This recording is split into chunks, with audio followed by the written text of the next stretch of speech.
Hello and welcome back to another edition of Press Pass on GNAT-TV. I'm Andrew McKeever, the news director at GNAT-TV's News Project. It's a pleasure to have you with us today on Thursday, December 15th.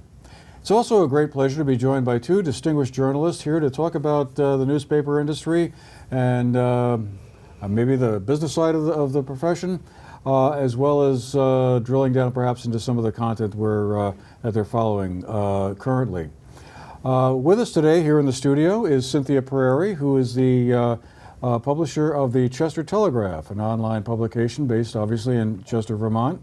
She has been a newspaper editor for more than 40 years, has worked at publications that include the Raleigh Times, the Baltimore News American, the Buffalo Courier Express, the Chicago Sun Times, and the Patuxent publishing chain of community newspapers in Maryland. She and her family moved to Chester in 2004, and about 8 years later launched the Chester Telegraph. And Cynthia, thank you very much for making the trip down from the mountain here to be with us in the studio. My pleasure. And it's also a great pleasure to be joined online by Terrence Williams, who is the President and Chief Operating Officer for the Keene Publishing Corporation, which publishes the newspaper The Keene Sentinel. He is in charge of the Keene's digital media, circulation, sales, graphics, development, and marketing and events efforts. In other words, just about everything, it sounds like, Terry. He's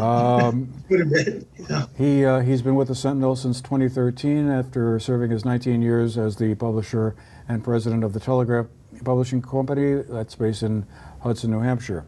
The Keene Sentinel, by the way, is one of the oldest continuously publishing newspapers in the country. It's been reporting on the news since 1799. That's very impressive. And gives me great hope for the future as well, Terry. Anyway, again, thank you both for making the time for this conversation today. Really appreciate that. And I guess I thought we could get started by simply having the two of you tell us a little bit about your publications. Cynthia, tell us about the Telegraph and what prompted you to start the publication. Well, when we moved to Chester, I really believed that newspapers were dying. They had been taken over by hedge funds. There was a lot of downsizing in newspapers, a lot of work that had been either put aside. Photographers and copy desks were getting disbanded. And so, when we moved up here, I started to do other things instead, but kept thinking that we actually did need a newspaper, one that was reliable, one that people had easy access to. And Irene hit. And we had been managing another website that was not a news website. And when Irene hit, we saw all of our readership for that one little website just went crazy. And I said, it's time we started the newspaper. So it took a couple of months of planning, $87 for a template, for a WordPress template. And by January 16th of 2012, the Chester Telegraph came out. And it's been going strong ever since. Ah, that's great. What an interesting story. So Terry, tell us about the Keene Sentinel, the fifth oldest continuously publishing newspaper in the country. That's amazing. Yeah.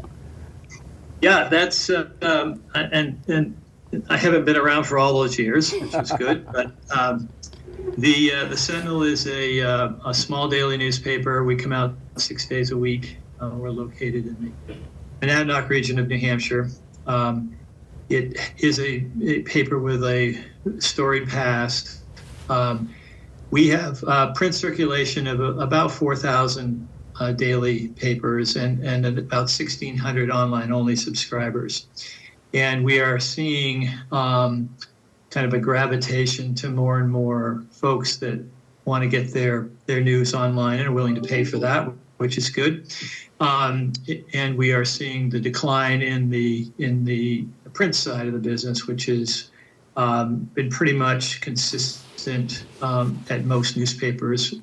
And as much as we would like to hold on to as many print subscribers as we possibly can, we are more and more publishing on a cycle that favors those folks that want to consume their information online. So we are been going through a transition, as most print newspapers have been, moving more and more toward digital. And I suspect that will continue to happen over the next several years. We'll always have some print subscribers, but at some point there'll be a crossover. We'll have more digital than print, and that just seems to be the way the industry is going. Yeah, well, that's a familiar story, indeed. I guess I'd like to ask both of you, what, just to build on that, what are some of your biggest concerns about the future of traditional journalism and news reporting, whether it's online or print or whatever? What do you see as the biggest challenges facing what you're doing right now going forward for over the next 5 to 10 years? Well, I think, what we've both seen is sustainability. Finding revenue streams that make it easier for us to do our jobs.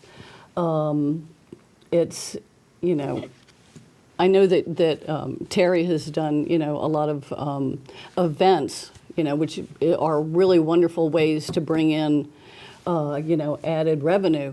For a small publication like ours, in which we've got 2 full-time people and freelancers who help out, that's a harder thing to do. So we rely on, I work another job in Maryland. It's a news job, so I do that in the mornings, about 15 hours a week, and that brings in some revenue.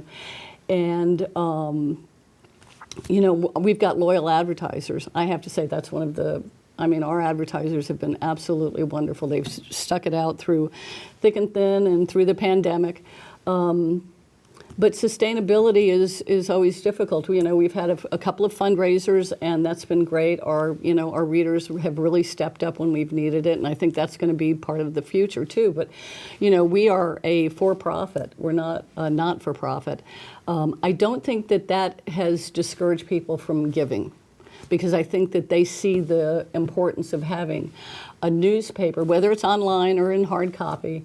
They see the importance of it, and I think, Terry's probably has seen this, is that when you go online, you're online 24 hours a day, 7 days a week, and that's going to be a challenge, that you will meet more and more, is having,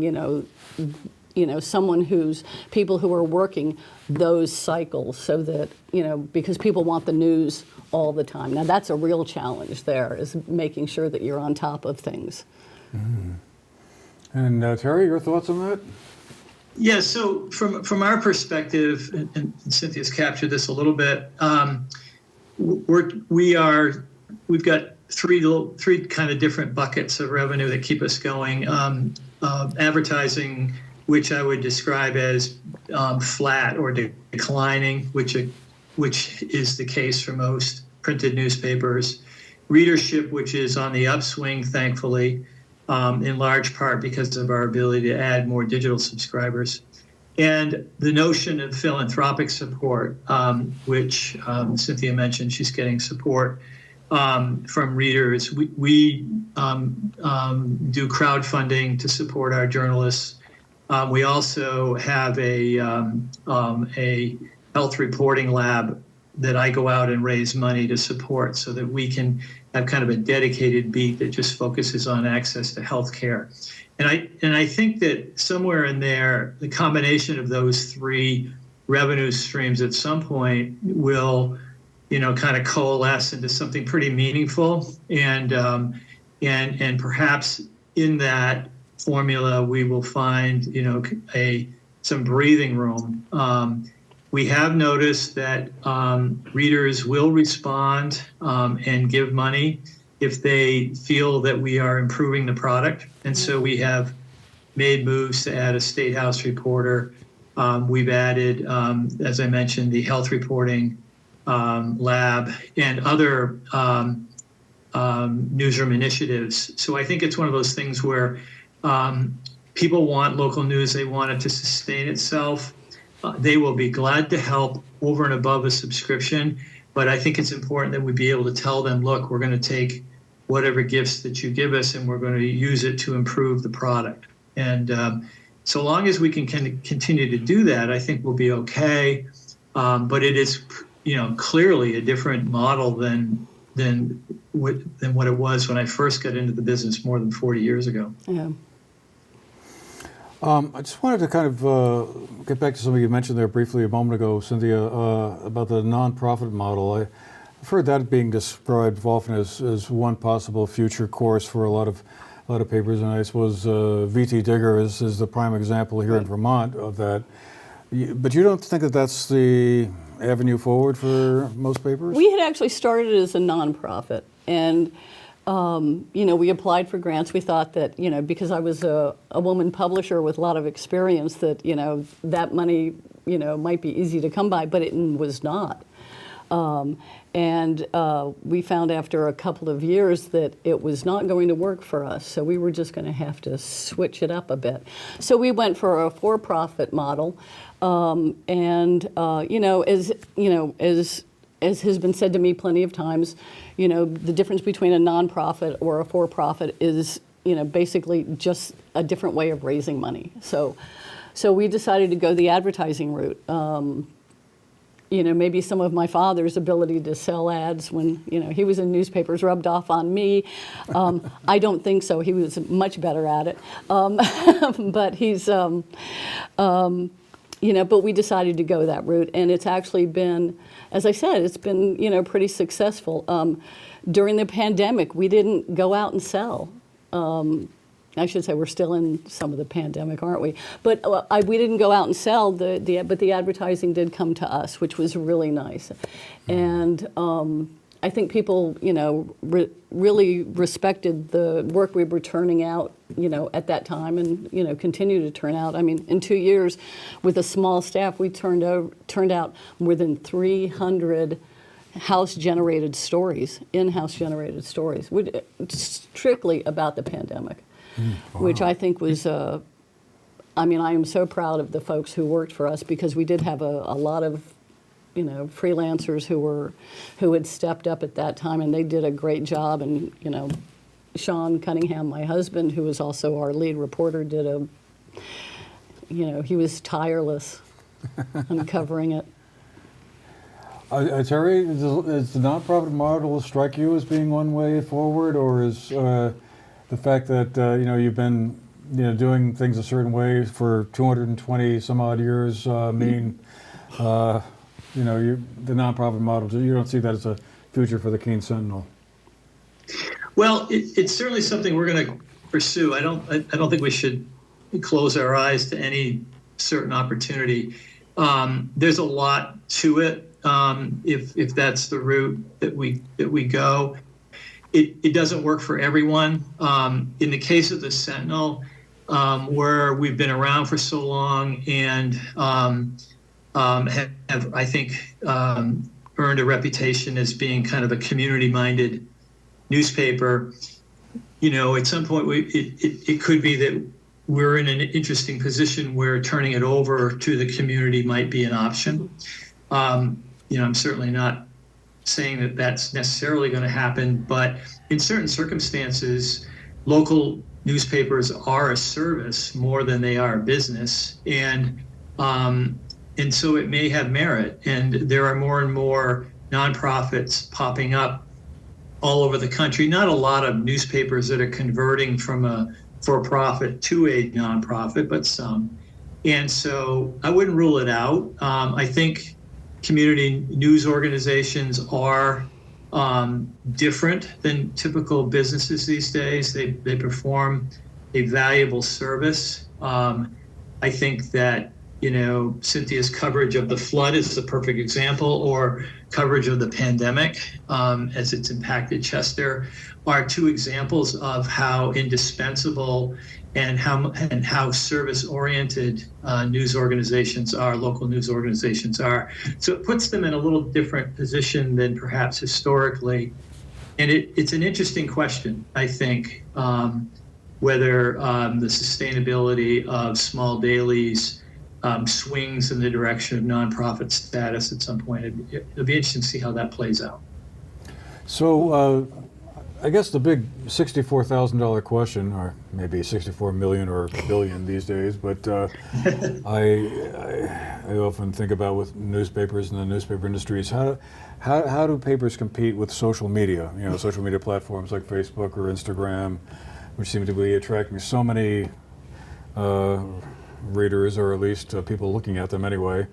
20 years ago it was a whole different story, but now they've come along, and I guess I just wonder, do you see social media platforms like those as direct competition, or are they just sort of one more piece of a landscape that's the way it is right now, and you're going to go about and do your job as best you can, and hey, we'll see who winds up hanging in there.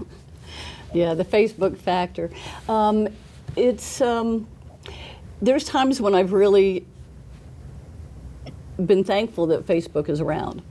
You know, that the social media is there. I mean, we don't do Twitter, but I've been, you know, we are now on Instagram as well, and I've been, you know, been pretty pleased with some of the response.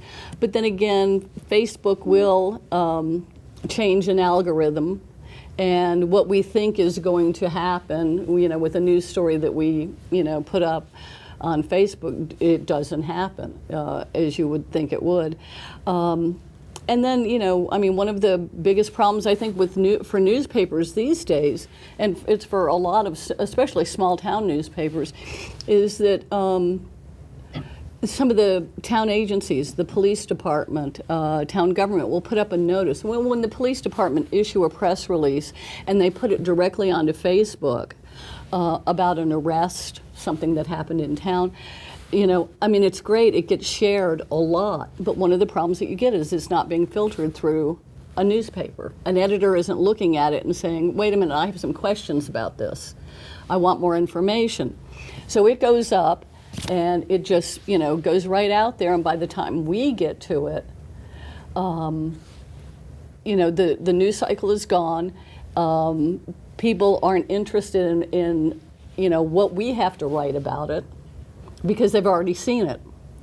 So that creates a bit of a dilemma for us, and it's one that I think we're going to be wrestling with that one for a while, because, you know, fire departments and police departments are thrilled with, you know, this direct line of communication with the public, and I completely understand it.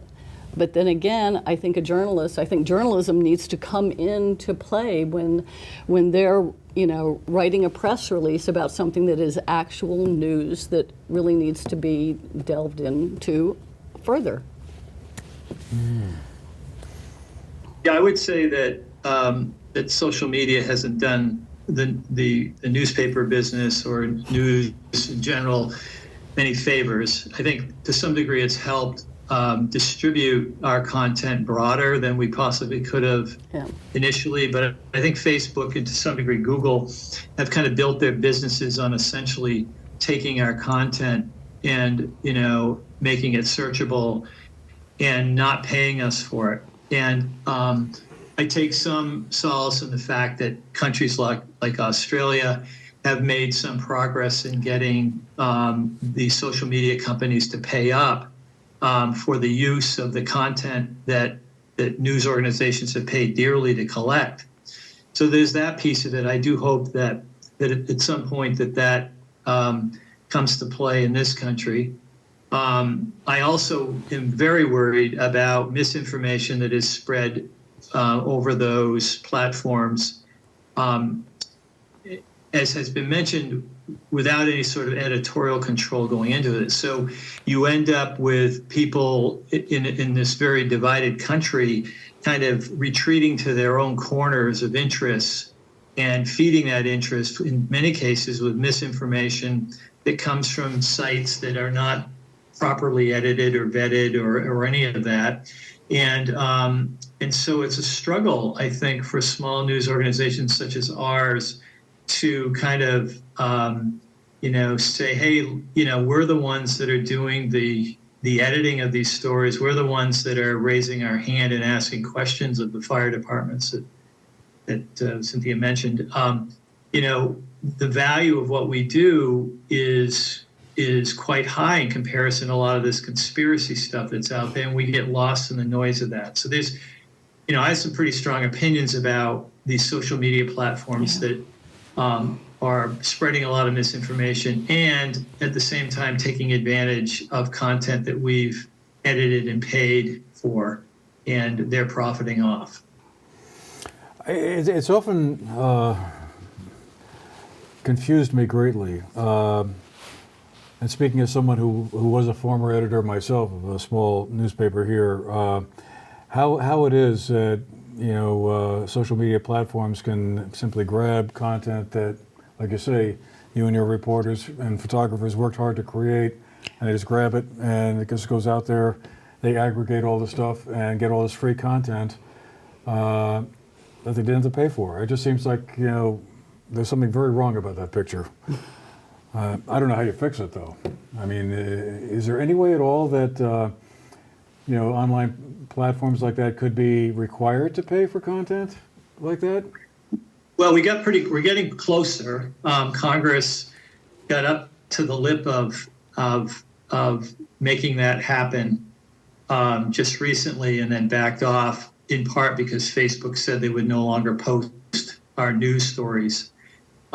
So, they're making incremental gains there. I do think at some point, as more and more people demand trusted information on websites and social media, I do think the value of locally produced and edited news will eventually command some payments on the part of these platforms.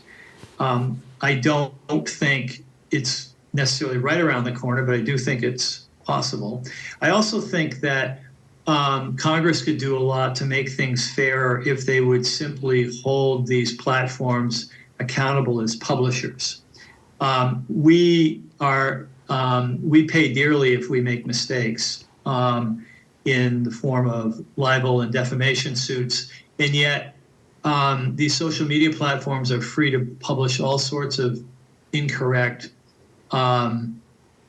information, right, and can kind of walk away scot-free, saying they're insulated by federal law. So some changes in the regulations that govern these platforms would be particularly helpful.